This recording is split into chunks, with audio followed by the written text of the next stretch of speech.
যারা দুর্নীতি করেছে সবার তথ্য প্রধানমন্ত্রীর কাছে আছে বলেন ওবায়দুল কাদের। দুর্নীতিবাজদের বিচারের আওতায় আনার হুঁশিয়ারি।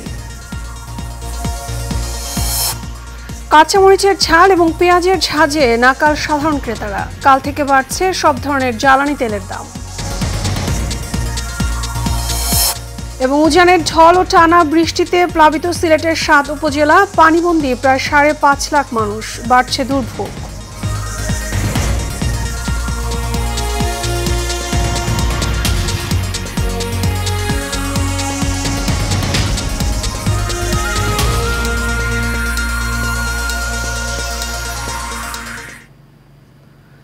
স্বাগত এশিয়ান নিউজে, আপনাদের সঙ্গে আছি আমি মিতা মৌসুমী। শুনছিলেন বিআরবি কেবল ইন্ডাস্ট্রিজ লিমিটেড সংবাদ শিরোনাম। এবারে চলে যাব বিস্তারিত সংবাদে। যারা দুর্নীতি করেছে তাদের সবার তথ্য প্রধানমন্ত্রীর কাছে আছে বলে জানিয়েছেন আওয়ামী লীগের সাধারণ সম্পাদক ওবায়দুল কাদের। সকালে আওয়ামী লীগ সভাপতির রাজনৈতিক কার্যালয়ে তিনি এক সংবাদ সম্মেলনে কথা বলেন। এ সময় তিনি হুঁশিয়ারি দেন সকল দুর্নীতিবাজকে আইনের আওতায় আনা হবে।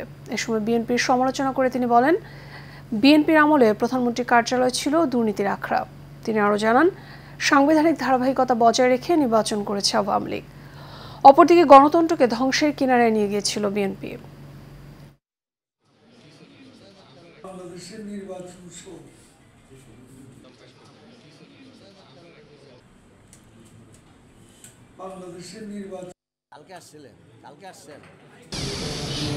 দুর্নীতি,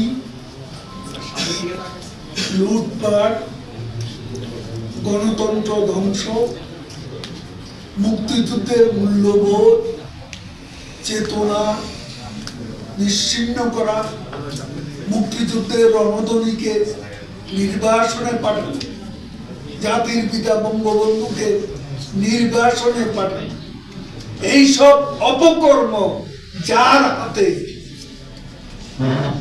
তার পক্ষে বলা কিছু আমাদের কাছে।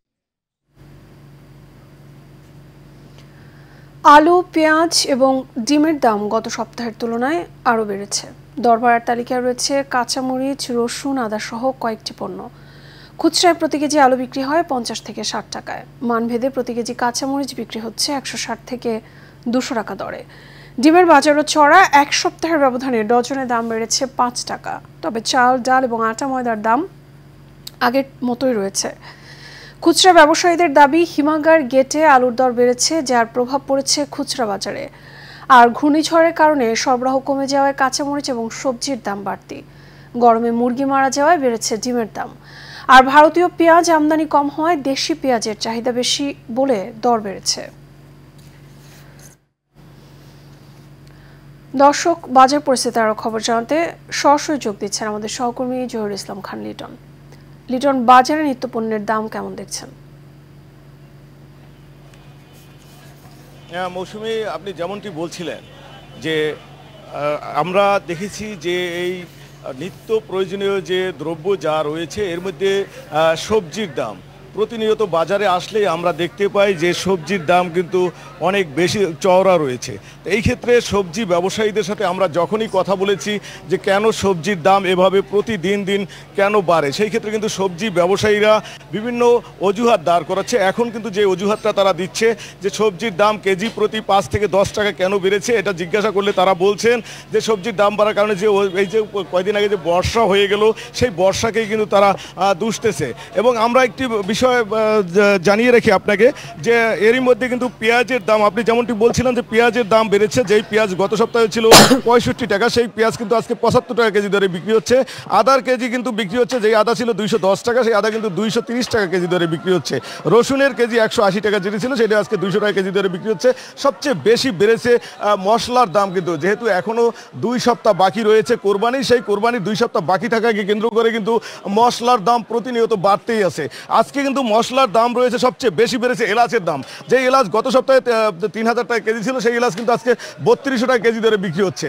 এখনও কিন্তু কোরবানির বাকি 2 দিন। আমি একজন ব্যবসায়ীর সাথে কথা বলতে চাচ্ছি যে আপনারা যে এই যে মশলার দাম এবং নিত্য প্রয়োজনীয় দ্রব্যের দাম বাড়াচ্ছেন, কোরবানি উপলক্ষে বাড়াচ্ছেন এবং কোরবানি কিন্তু এখনও 2 সপ্তাহ বাকি আছে। এই যে প্রতি বছর এই কোনো না কোনো উৎসব আসলে যে দ্রব্যমূল্যের দাম বাড়ে, এর কারণ হিসেবে আপনারা কি বলবেন? জি স্যার, এখন এই যে আবহাওয়াটার জন্য এই আদা রসুন তারপরে নিত্য পেঁয়াজ এই জিনিসটার দাম মশলার দামটাও বাড়তি অনেক।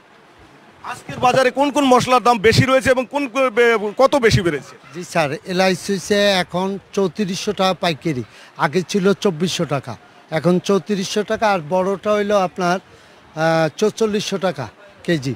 আর দারচিনিতে কেজিতে 60 টাকা বাড়ছে, আগে ছিল 480, এখন 560। যেমনটি শুনছিলেন যে প্রতিটি দ্রব্য কিন্তু এভাবে কোরবানি যত ঘনিয়ে আসছে তত কিন্তু দ্রব্যমূল্যের দাম বাড়তেছে এবং বাড়তি রয়েছে মাছের দামও। আমরা কিন্তু প্রতি কেজি মাছেও দেখেছি প্রকারভেদে মাছের কেজি কিন্তু 20 থেকে 50 টাকা কেজি প্রতি বেশি রয়েছে। তাই মৌসুমি, এই ছিল আমার কাছে সাভারের বাজারে কাঁচা বাজার থেকে আজকের মতো সর্বশেষ তথ্য। মৌসুমি। লিটন, আপনাকে অসংখ্য ধন্যবাদ। দর্শক, বাজার পরিস্থিতি খবর জানাচ্ছিলেন সহকর্মী জহিরুল ইসলাম খান লিটন।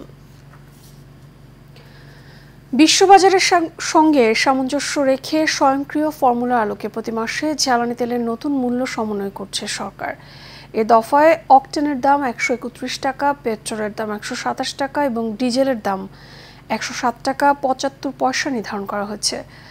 বৃহস্পতিবার নতুন মূল্যের প্রজ্ঞাপন জারি করে বিদ্যুৎ জ্বালানি এবং খনিজ সম্পদ মন্ত্রণালয়। প্রজ্ঞাপনে জানানো হয়, প্রাইসিং ফর্মুলার আলোকে ভোক্তা পর্যায়ে ডিজেল এবং কেরোসিনের বিদ্যমান মূল্য 107 টাকা থেকে 0.75 টাকা বৃদ্ধি করে 107.75 টাকা, পেট্রোলের বিদ্যমান মূল্য 124.50 থেকে 2.50 টাকা বাড়িয়ে 127 টাকা এবং অকটেনের বিদ্যমান মূল্য 128.50 টাকা থেকে 2.50 টাকা বৃদ্ধি করে 131 টাকা নির্ধারণ করা হয়েছে।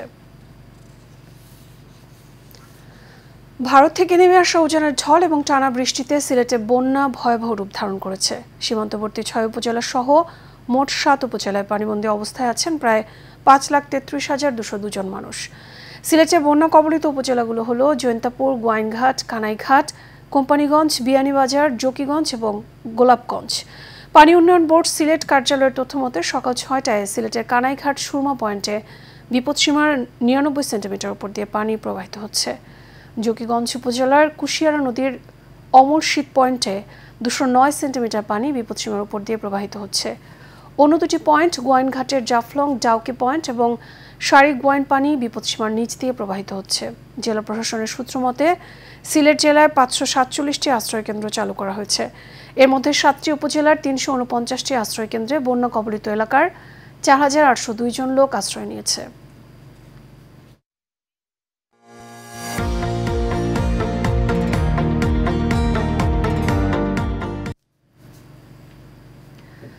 বুরাক ওতসিবির জ্বরে কাঁপছে বাংলাদেশ।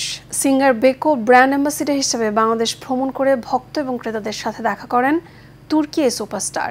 যারা দেখা করার সুযোগ পাননি তাদের জন্য আরও আকর্ষণীয় অফার নিয়ে এসেছে সিঙ্গার বেকো। এবার বুরাক ওতসিভিটের সাথে দেখা করা যাবে ইস্তাম্বুলে। দেশব্যাপী যে কোনো সিঙ্গার বেকো রিটেল স্টোর অথবা singarBD.com থেকে যে কোনো পণ্য কিনে ভাগ্যবান ক্রেতা 4 দিন 3 রাতের জন্য ইস্তাম্বুল ভ্রমণ করার পাশাপাশি দেখা করতে পারবেন তাদের প্রিয় অভিনেতা বুরাক ওতসিভিটের সাথে। দেখা হয়নি তাই মন খারাপ? এবার বুরাকের সাথে দেখা হবে ইস্তাম্বুলে। সিঙ্গার বেকো স্টোর থেকে যে কোনো পণ্য কিনে বুরাক ওতসিভিটের সাথে মিট করুন ইস্তাম্বুলে। এছাড়াও স্ক্র্যাচ কার্ড ঘষে ফ্রিজ ও ফ্রিজারে 100% পর্যন্ত ডিসকাউন্ট, প্রতিদিন ফ্রি টিভি জেতার সুযোগ ও এসিতে হট অফার তো থাকছেই। Singer Beko. এবার সারা বাংলা।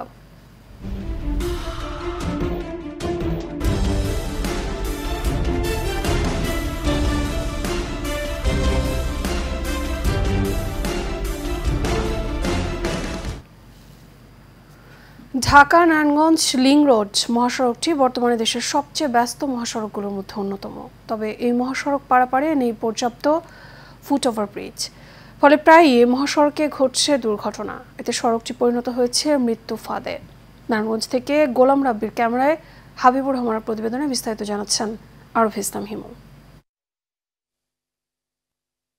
ঢাকায় Narayanganj 8 kilometre link road, 6 lane বিশিষ্ট সেমি এক্সপ্রেসওয়ে করার কার্যক্রম প্রায় সম্পূর্ণ। রাস্তার দুই পাশে গার্মেন্টস, স্কুল, কলেজ, মাদ্রাসা, মার্কেট ছাড়াও রয়েছে বিজিবি ৬২ ব্যাটালিয়নের প্রধান কার্যালয়, জেলা কারাগার সহ রয়েছে প্রায় 20টি সরকারি অফিস। তাই প্রয়োজনের তাগিদে প্রতিদিনই এই সড়কে ঝুঁকি নিয়ে পারাপার হচ্ছেন লাখো মানুষ। অথচ এই বিশাল সড়কে পথচারীদের জন্য নেই পর্যাপ্ত ফুট ওভারব্রিজ। রাস্তাটা এখন ঠিক করা হয়েছে, অনেক বড় হয়েছে এখন, তো এখানে অনেক রিস্ক আছে পার হওয়ার সময়। রাস্তাঘাট পার হতে খুব সমস্যা হচ্ছে আমাদের এখন। বাচ্চাদের কথা চিন্তা করলে ফুট ওভারব্রিজটা একান্তই জরুরি দরকার। এই ব্রিজ না থাকাতে আমাদের পারাপারে অনেক সমস্যা, এখানে দেখা যায় অনেক অ্যাক্সিডেন্ট দুর্ঘটনা হয়। এতে সড়ক দুর্ঘটনায় একের পর এক প্রাণহানি ঘটলেও সংশ্লিষ্ট কর্তৃপক্ষের কোনো টনক নড়েনি বলে অভিযোগ চলাচলকারীদের। রাস্তা পারাপারটা অনেক বেশি ঝুঁকিপূর্ণ হয়ে গেছে, কিন্তু সেই সাইনবোর্ড থেকে চাষারা পর্যন্ত একটা ফুট ওভার ব্রিজ মানে তাও এখন পর্যন্ত পূর্ণাঙ্গ নির্মিত হয় নাই। এর আগেও 2-3টা দুর্ঘটনা এখানে ঘটছে, তো সরকারের প্রতি আমরা দৃষ্টি আকর্ষণ করছি যে খুব দ্রুত এখানে একটা ওভারব্রিজ করার জন্য। বিশেষ করে বাচ্চা আর বৃদ্ধরা যারা থাকে তাদের জন্য আরও বেশি সমস্যা হয়, কারণ তারা তো এত দ্রুত রাস্তা পার হতে পারে না। এদিকে সড়ক দুর্ঘটনা কমাতে এবং ঝুঁকি নিয়ে পারাপার বন্ধে ফুট ওভারব্রিজ নির্মাণের কথা জানান সংশ্লিষ্ট কর্মকর্তারা। ফুট ওভারব্রিজ যেটা আপনি বলছেন এটা অবশ্যই দরকার। তো আমি মনে করি যে মন্ত্রণালয়ের মন্ত্রী ওবায়দুল কাদের সাহেব যখন এটা ফিনিশিং হবে তখন আমরা এই প্রবলেমগুলি যখন উনি আসবেন দেখতে, তখন আমরা যখন করবো, তো আমি মনে করি না এটা খুব একটা বড় সমস্যা হবে।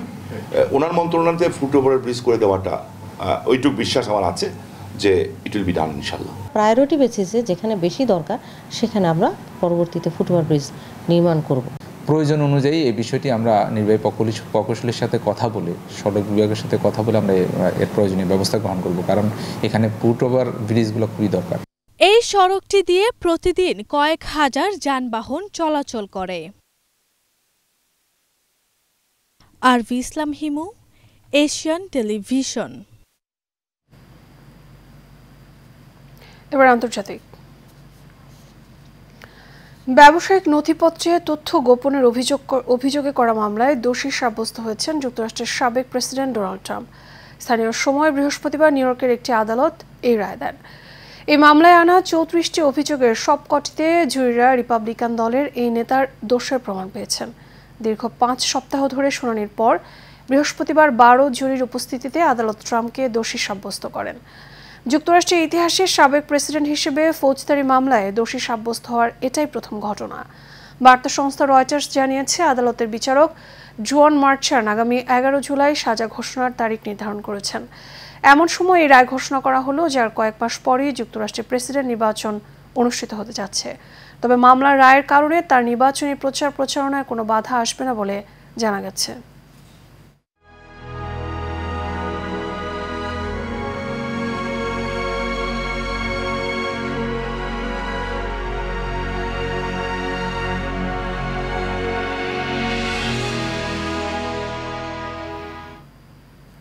এবার ইসরায়েল ফিলিস্তিন সংঘাত প্রসঙ্গ। 8 মাস ধরে গাজা উপত্যকায় হত্যাযজ্ঞ চালাচ্ছে ইসরায়েলি বাহিনী। তাদের অনবরত বিমান হামলায় ইতোমধ্যে পুরো গাজা মৃত্যুপুরীতে পরিণত হয়েছে। এছাড়া টানা ইসরায়েলি অবরোধের কারণে গাজায় ভয়াবহ মানবিক সংকট বিরাজ করছে। সম্প্রতি মিশরের সঙ্গে গাজার রাফার স্থল সীমান্ত পথ ইসরায়েলে নিজেদের দখলে নিলে এই সংকট আরও তীব্র হয়। এমন ভয়াবহ পরিস্থিতিতে আন্তর্জাতিক সমালোচনার মুখে ইসরায়েল এবং অধিকৃত পশ্চিম তীর থেকে গাজায় খাদ্যপণ্য বিক্রির উপর নিষেধাজ্ঞা প্রত্যাহার করেছে ইসরায়েলি সামরিক বাহিনী। বৃহস্পতিবার ফিলিস্তিনি কর্মকর্তা, ব্যবসায়ী এবং আন্তর্জাতিক দাতব্য সংস্থার কর্মীদের বরাতে এই তথ্য জানিয়েছে বার্তা সংস্থা রয়টার্স। এবারে এইচএম স্টিল চট্টগ্রাম সংবাদ।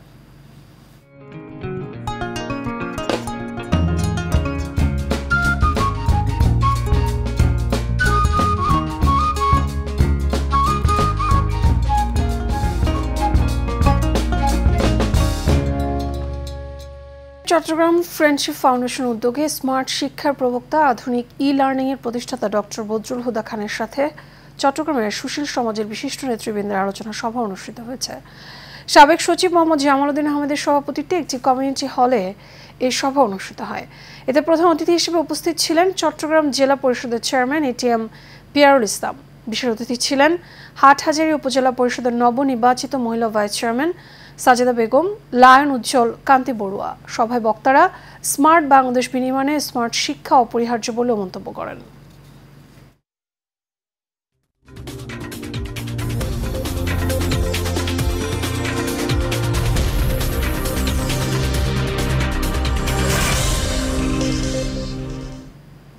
এবার খেলা খবর।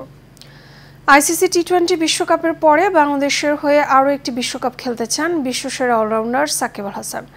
বাংলাদেশ ক্রিকেট বোর্ড বিসিবির ইউটিউব চ্যানেলে প্রচারিত এক সাক্ষাৎকারে এই আশা প্রকাশ করেন সাকিব। এছাড়া আসন্ন বিশ্বকাপে বাংলাদেশ ভালো খেলবে বলেও প্রত্যাশা তার। ওয়েস্ট ইন্ডিজ এবং যুক্তরাষ্ট্রের পিচগুলোর সাথে বাংলাদেশের উইকেটগুলোর মিল থাকায় এবারে আসরে টাইগারদের ভালো করার সম্ভাবনা বেশি বলেও মন্তব্য করেছেন তিনি। বাংলাদেশের হয়ে সবগুলো টি-20 বিশ্বকাপে খেলতে পারা গর্বের বলেও জানান এই অলরাউন্ডার।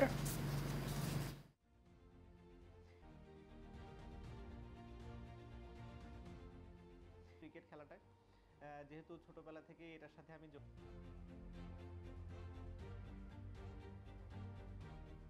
আশা করবো যে আরও একটা ওয়ার্ল্ড কাপ যেন খেলতে পারি, তার আগে এই ওয়ার্ল্ড কাপে যেন পারফরমেন্সটা অনেক ভালো থাকে, বাংলাদেশ যেন অন্যান্য যে কোনো টি-20 ওয়ার্ল্ড কাপের থেকে বেটার রেজাল্ট করে আসে।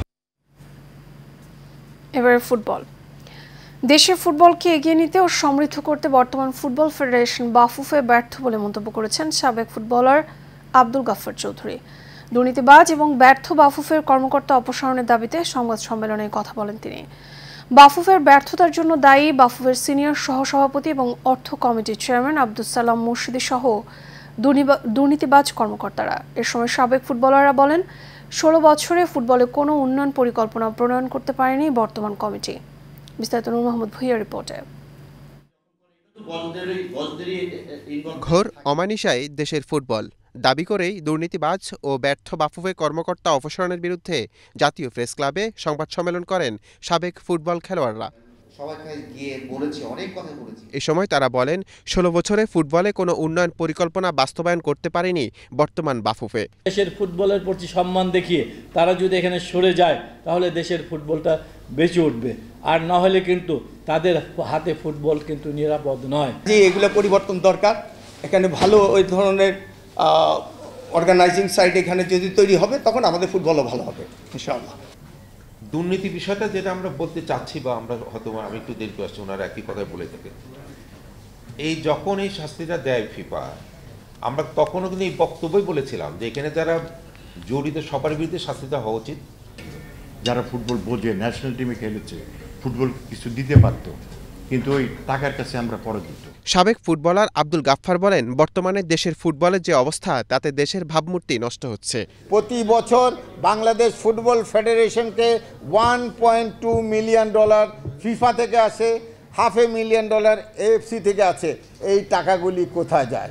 এটা তো বিদেশ ভ্রমণের টাকা না, এটা হলো বাংলাদেশের ফুটবলকে ডেভেলপমেন্ট করার টাকা।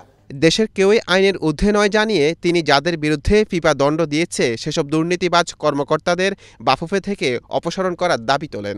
আজকে যদি বলি মাননীয় প্রধানমন্ত্রী ভালোবাসে, খারাপও হতে সময় লাগে না। আজকে যদি দেখেন মাননীয় প্রধানমন্ত্রী জিরো টলারেন্স দুর্নীতিতে দেশের আইজিপি, দেশের চিফ অফ আর্মি আজিজ সাহেব, বেনজির সাহেবকে কিন্তু ধরেছেন, এরাও পার পাবে না। ফুটবলকে রক্ষা করতে দেশের সবাইকে এগিয়ে আসার আহ্বান জানান আব্দুল গাফফার। আমরা যেন ভালো কিছু করতে পারি। আমরা নূর মোহাম্মদ ভুঁইয়া, এশিয়ান টেলিভিশন, ঢাকা।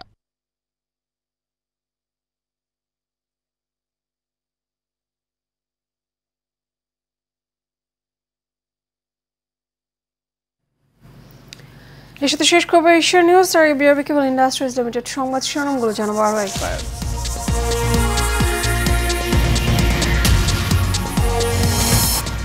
যারা দুর্নীতি করেছে সবার তথ্য প্রধানমন্ত্রীর কাছে আছে বললেন ওবায়দুল কাদের। দুর্নীতিবাজদের বিচারের আওতায় আনার হুঁশিয়ারি। কাঁচামরিচের ঝাল আর পেঁয়াজের ঝাঁঝে নাকাল সাধারণ ক্রেতারা। কাল থেকে বাড়ছে সব ধরনের জ্বালানি তেলের দাম। এবং উজানের ঝড় ও টানা বৃষ্টিতে প্লাবিত সিলেটের 7 উপজেলা, পানিবন্দী প্রায় 5.5 লাখ মানুষ। বাড়ছে দুর্ভোগ।